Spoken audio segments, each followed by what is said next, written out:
Lights. Camera. Action.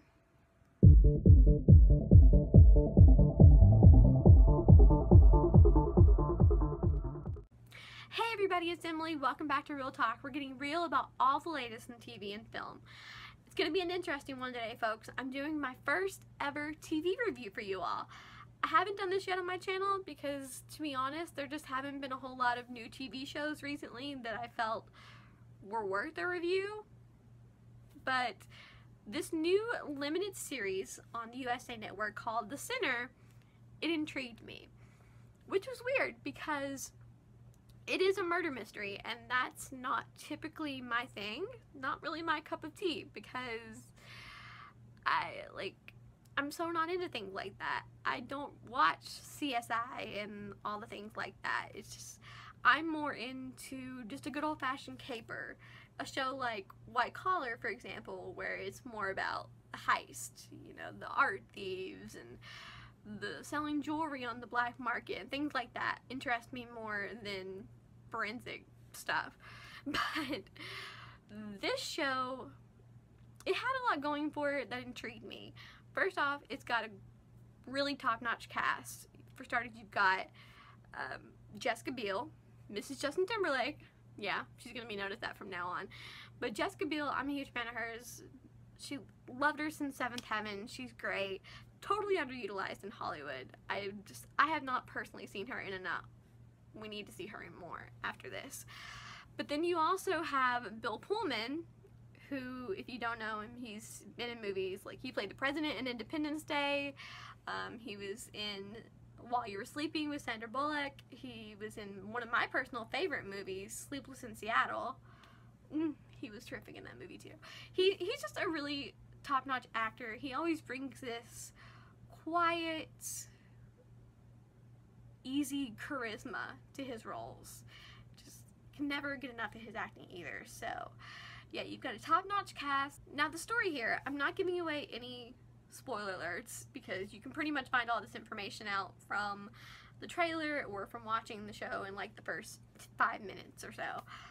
But the story here is that Jessica Biel's character at first just seemed like a nice, normal, working mom, but she just snaps and commits a murder on a beach in broad daylight with tons of people surrounding her. And that's what's really intriguing about this show. It's a murder mystery, but it's not your typical murder mystery in the whole whodunit sort of sense. You know, we know who did it. It's plain to say that she killed this guy, but the question really is why? What made her snap and do this? Was it some trauma from her past that he triggered? Did she know the guy? There's so many questions about this scenario that this show, I'm hoping, goes through and answers. You know, I'm hooked. I'm sitting here thinking of what I can say about this, and all I can say is I'm hooked. I'm so just like ready to find out more information. Not just about Jessica Biel's character and why she did the whole murder thing, but I need to know more about Bill Pullman's character. The scenes that he was in was like, okay, what's up with you? What's up with this character? Like, who is this guy? I need more info about him as well. So I am totally 100% hooked on this show. It's going to be one I'm paying attention to, and I highly recommend you guys watch it as well. My gripe here, because you know, I always gotta have a gripe. I haven't found something that keeps me from having that one little gripe yet. But my gripe here is pretty much what I say about any like murder mystery thing like this. I get that it's about a murder, but that doesn't mean you have to continually show the murder scene. After the initial moment, all we really need after that is like the audio. It's like her remembering the moment. We don't need to actually see the stabbing continually happening over and over. You make your point early on. You don't need that. And the other thing is, you also, in a murder mystery, do not need to continually show the dead body. Like, after the murder scene happens, you don't need it after that. Nobody needs to see the dead body after that. Especially if you're going to be at a 10 o'clock time slot with this show. Nobody's trying to see that before they go to bed. And you know, that's gotta be an annoying freaking job for an actor. Can you imagine being that actor coming in and being told by your director and producers, like, oh yeah, we're gonna have you on the forensic table as the dead body today, so go sit in the makeup chair for like 5 hours or however long it takes to put all that blood and fake wounds and stuff on him, and then you're just gonna sit on a table or lay on a table and sit there while the other actors talk for like a minute scene.